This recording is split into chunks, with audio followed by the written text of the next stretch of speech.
All right, let's get right into it. Are you tired of spending hours, I mean hours, staring at textbooks only to feel like none of it is actually sticking? Well, what we're about to break down is a science-backed method that's going to completely change how you study for your biggest, toughest exams.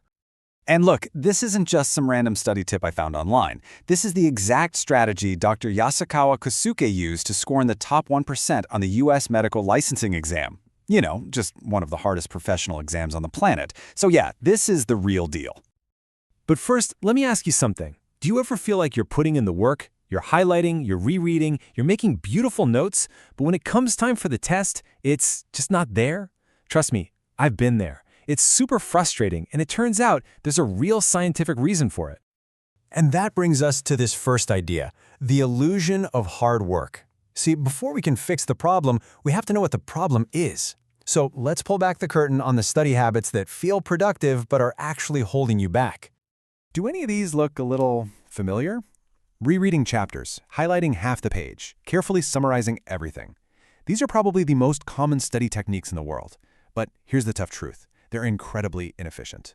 It's because they're passive. It's kind of like trying to learn a song just by listening to it. Sure, you'll recognize it when you hear it, but you can never sing it yourself. And this leads to a really sneaky psychological trap called the illusion of fluency. This is when your brain mistakes that feeling of familiarity for actual knowledge. Because you've seen the material over and over, it feels easy, it feels fluent, but you haven't really learned it. It's like a mirage in the desert. It looks real, but there's nothing there. Okay, so if passive review is the enemy, what's our secret weapon? Well, get ready, because this is the part that changes everything. The real secret, backed by a ton of research, is something called active recall. So what is active recall? It's basically a workout for your brain. Instead of just passively putting information in, like reading, you are actively pulling information out of your memory. Think about it like lifting weights. Just watching someone else lift isn't going to build your muscles, right? You have to do the lifting yourself. That struggle, that effort of pulling the information out is what builds strong memories. And don't just take my word for it. Look at the science. In one major study, they compared different study methods. The group that used active recall didn't just do a little better. They absolutely destroyed the other groups. I mean, it wasn't even close. This is the kind of hard data that makes you sit up and pay attention. Okay, so we get it. Active recall is the key. But how do you, actually do it? Let's get super practical with a technique you can start using literally today. It's called the blank paper method, and it's so simple, it's brilliant. The best part about this is its simplicity. You don't need any special apps or software, just a pen and a blank sheet of paper. So here's how it works. First, you study a topic as you normally would. Then, and this is the most important part, you close the book, put everything away. Then, you force your brain to pull out everything you can remember and just write it down. After that, you open your book back up and you compare. And boom, instantly you can see exactly where the gaps in your knowledge are.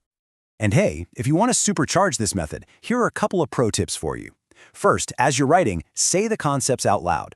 I know, it might feel a little weird to talk to yourself, but this is called the production effect, and it really helps lock in the information. Second, pretend you have to teach this stuff to someone else. This is the protege effect. When you organize the ideas to teach them, your own understanding gets so much deeper. But wait, we're not done yet. Learning something once, even with active recall, is great. But how do you make sure that knowledge stays with you for the long haul? Well, active recall has a partner in crime, and its name is spaced repetition. And this is why that partner is so critical. Have you ever crammed for an exam, pass it, and then a month later, it's like you never even learned it? Well, that's a real thing. It's called the Ebbinghaus forgetting curve, and it shows that without reviewing, we can forget up to 80% of what we learn in just 1 month. That's terrifying, but we can fight it. So how do we fight that forgetting curve? It's actually pretty simple. You just review the material at intervals that get longer and longer over time. Every time you do an active recall session, it's like hitting a reset button on that curve. You could follow a simple schedule like this one. Learn it on day 1, review it on day 3, then a week later, then 2 weeks, and so on. This is how you build knowledge that actually lasts. So here it is, the whole formula, the secret sauce in one sentence. Active recall plus spaced repetition equals long-term mastery. That's it. Think of active recall as forging the sword of your memory, and spaced repetition as the process of tempering it, making it strong and unbreakable. When you put these two powerhouses together, you're not just studying anymore, you're training for true mastery. And that's pretty much the whole shebang. The science is solid, the method is simple, and the results, well, they speak for themselves. The only question left is, what are you going to use it for? Think about that one big thing you need to learn, that one tough exam on the horizon. What's the very first topic you're going to master with this? Go on, give it a shot.